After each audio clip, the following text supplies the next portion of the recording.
Ashes. Why do we drop them into the water?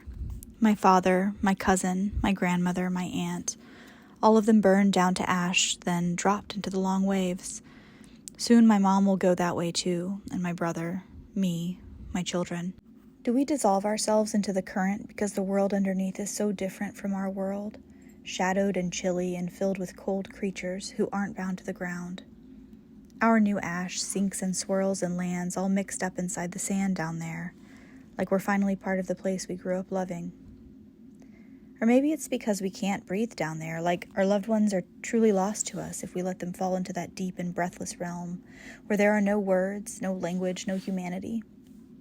Do we drop them in the Gulf because it makes sense for them to live in a wordless place? Because we have no words for grief? Because our truest words are distant swells of sound? The kind of vowels, moans, lost desperation that only comes out right when you push your face into the water, open your mouth, and let the sound throb out. The thing about grief is that it is endless. Like when a person is born, the whole world bends around them, making a space that nothing else on the planet can fill.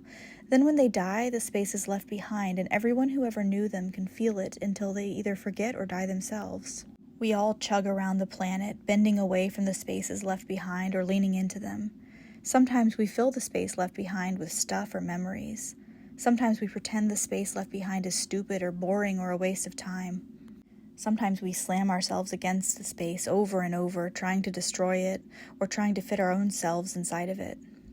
Sometimes we forget about the space, but that is always temporary. Whether a body is kept or burned down to ash, wherever the body is tossed or buried, the space follows those who are left behind like a ghost with its ankle tied to our ankles, its heart tied to our hearts.